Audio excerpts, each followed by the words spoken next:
Make sure everything is in writing. No matter how good of a relationship you have, people get greedy when it comes to properties. Do not go down to the county and just do a simple quick claim deed. Now here's how to determine the fair and correct price of what your sibling should get for the property. Hey everybody, in this video, I'm gonna tell you how to buy your siblings out of your inherited property.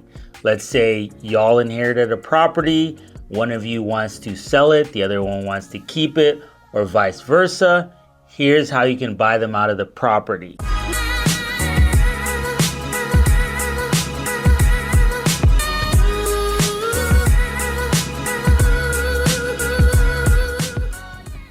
Hey everybody, my name is Vince. I'm the CEO of OT Investment Group. We're a local Dallas trusted investment company that specializes in giving homeowners cash offers for their property. Here's how you're gonna buy your siblings out of the property.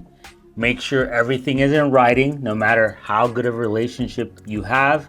Make sure you hire an attorney or go through a title company that has an attorney, and make sure you have title insurance. Okay, so these are the things you're gonna make sure you have. The worst thing that could happen is you thought that you legally bought your sibling out of the property and you pass away and your kids think that they own the property, and when they try to sell it in the future, they find out that your siblings still have rights to that property. Or your sibling passes away, you think you own that property, then when it's time to sell it, they actually have rights to that property, but because they passed away, it goes to their kids, and their kids don't want to sell it because they have rights to that property, and now you have to pay your siblings' kids all over again. Okay, I've seen it happen. People get greedy when it comes to properties. Okay, so the way you're gonna do it is you're gonna sign an agreement with your sibling selling the property to you. On top of that, they're also gonna sign a release that says they have no rights to that property and they're voluntarily giving those up. Okay, so those are the two things you wanna do. You also wanna have an attorney or a title company that has title insurance to make sure the title is transferred correctly. Do not go down to the county and just do a simple quick claim deed. The reason why you don't wanna do that is if it's ever sold through a title company, when they try to get title insurance, they want to make sure that the line of title is done correctly. And if they see that there's a quick claim deed in that line, they're going to want to talk to that original person to get it transferred to a warranty deed.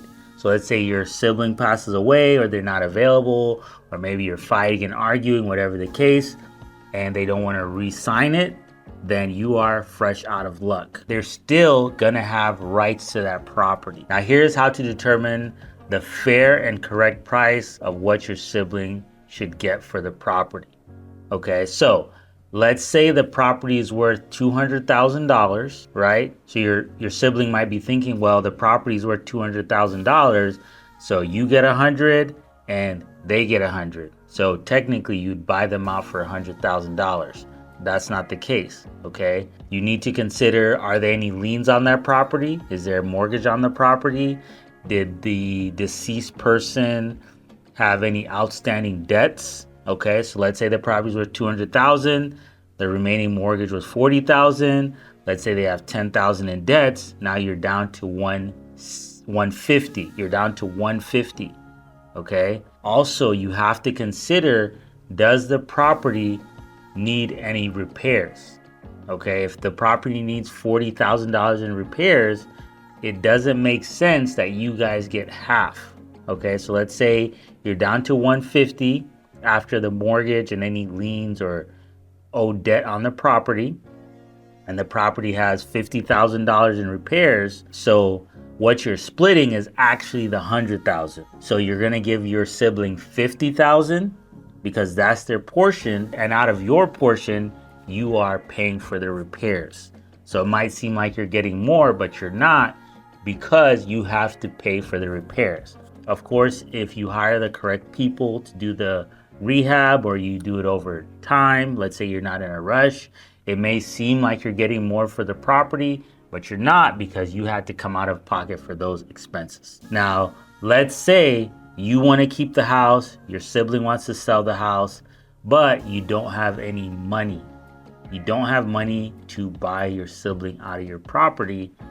Here's what you can do. The next thing you can do is you can go to a bank with all the scenarios I gave you, and you can request to refinance, okay, to take money out of the equity of the home.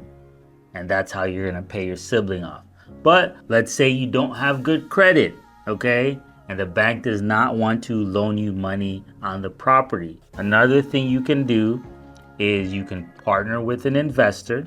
What the investor is gonna do is they're actually gonna buy your sibling out of the property for you, right? Now you're co-owners with the investor. The investor is gonna fix up the property, and while the property is being fixed up, you're gonna work on your credit so that you can refinance and buy the investor out of the property. Now, I don't recommend you do this because, yes, I am a trustworthy person and I like to assume that a lot of investors are, but you do not know this person and you don't want to be co-owners with an investor, especially he might overestimate what the repairs are and now you're getting less than you could have got with your sibling. Another scenario is you can ask your sibling to give you time to fix your credit so you can refinance and just buy your sibling out of the property. So I hope this video helped you. The underlining lesson is make sure you have everything in writing.